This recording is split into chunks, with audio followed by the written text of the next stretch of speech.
Never has a new motor racing formula been introduced with such immediate success as Formula First.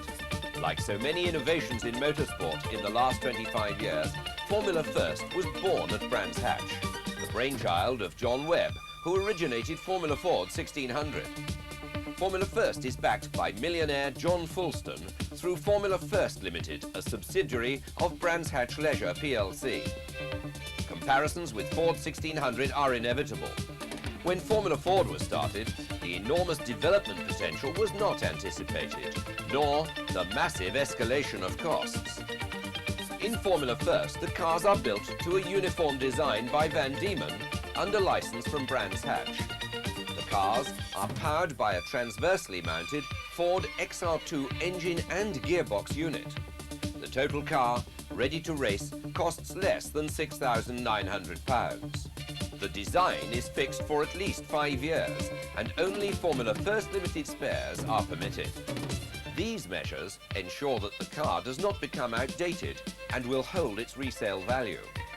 Because of this, the Industrial Finance Investment Corporation have agreed to offer potential buyers a 3-year finance package. The formula is an immediate success. Launched in the autumn of '86, production started in February '87, enabling the first race to start at Brands Hatch Grand Prix circuit with 30 cars.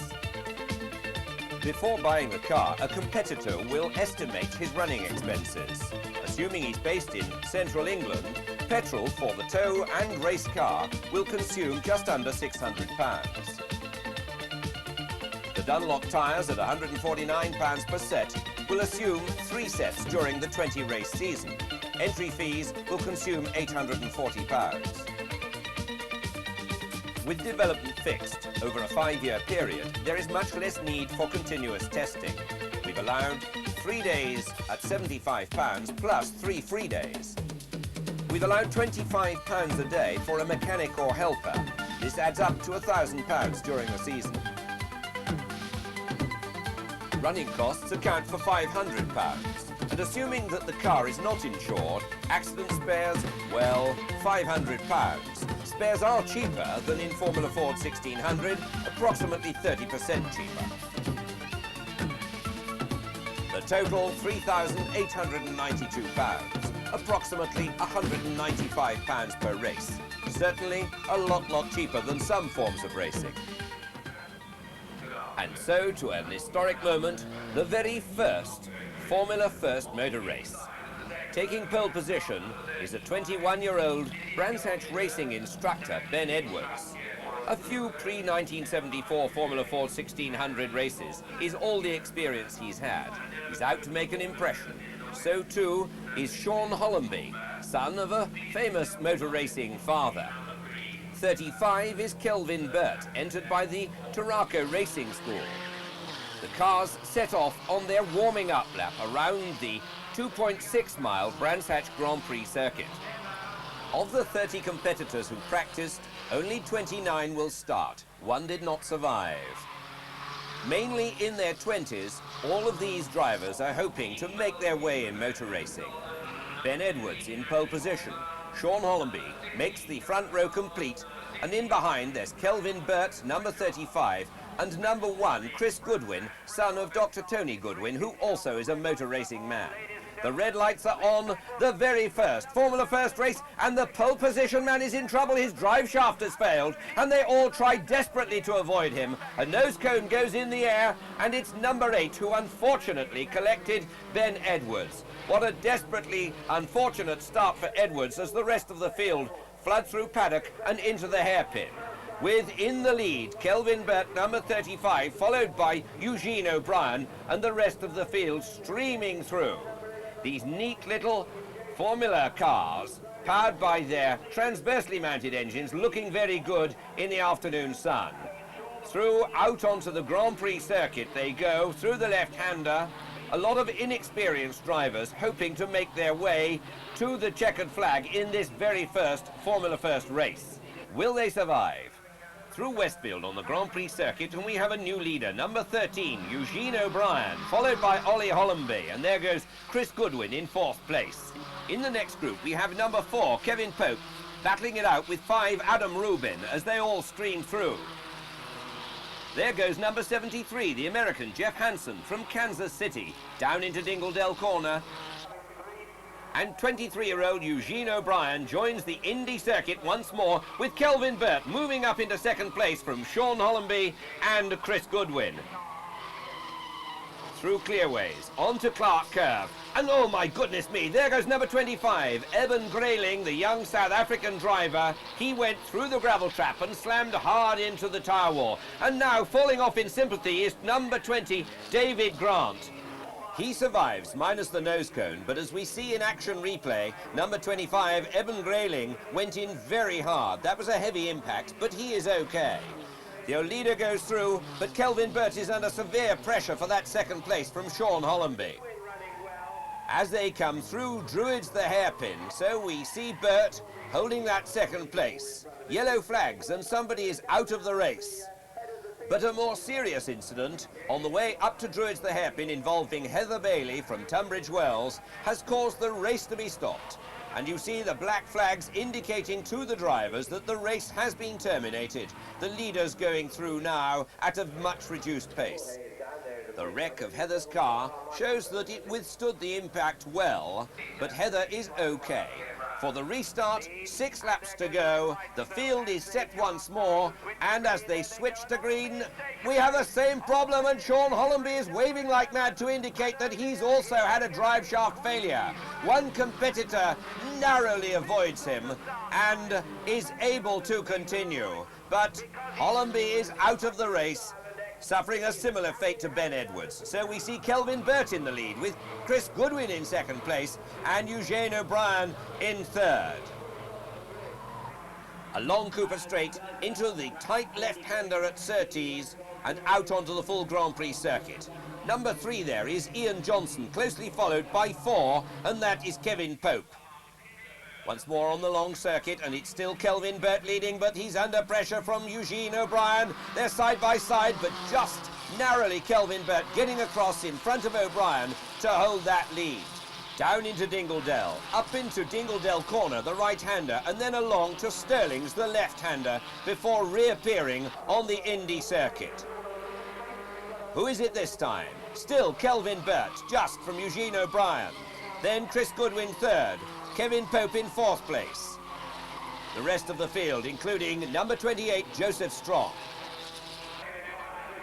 Into paddock once more.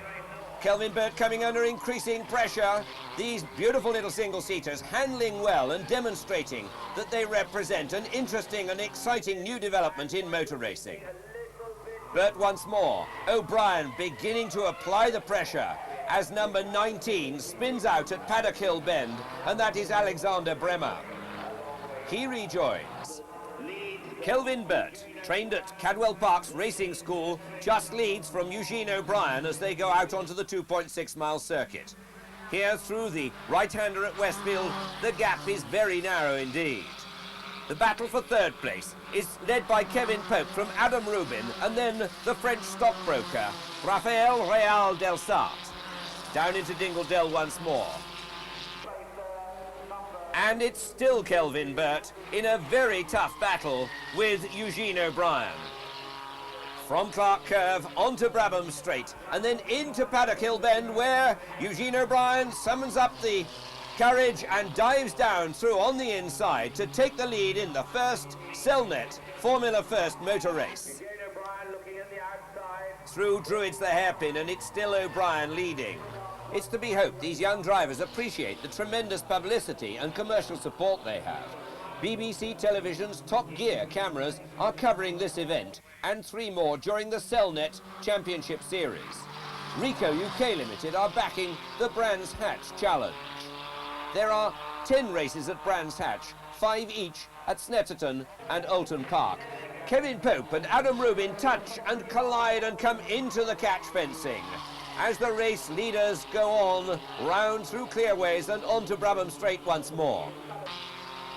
Here we see the action replay as Pope and Rubin go through the catch fencing and into the tyre walls, but they are saved from serious damage.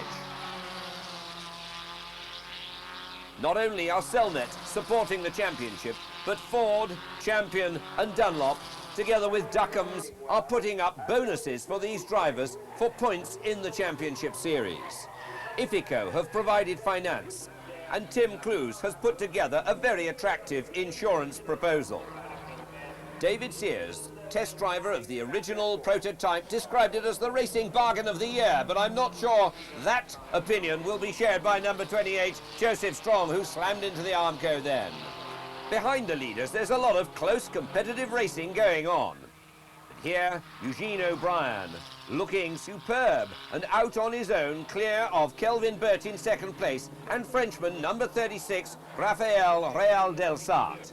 He goes out through Surtees on the long straight, but coming back onto the Indy circuit is Eugene O'Brien on his route towards the checkered flag and victory. An historic victory for a young man who's organised himself well and in the race established a new lap record at over 90 miles an hour average speed. Though Eugene cannot be assured of victory until his car has been put on the rolling road installed by Brands Hatch to ensure that they give no more than 73 brake horsepower at the rear wheels. He receives the trophy from Colin Davis, Managing Director of Cellnet.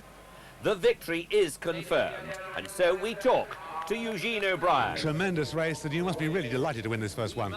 Thanks, Neville. Yeah, I'm absolutely delighted. A bit disappointed in practice. We had a chronic misfire, like a lot of people did, so I was disappointed with 5th on the grid, but the race went fine. Very happy. Now, you got yourself a little bit more power than you should have in private practice. What have you done to alter that?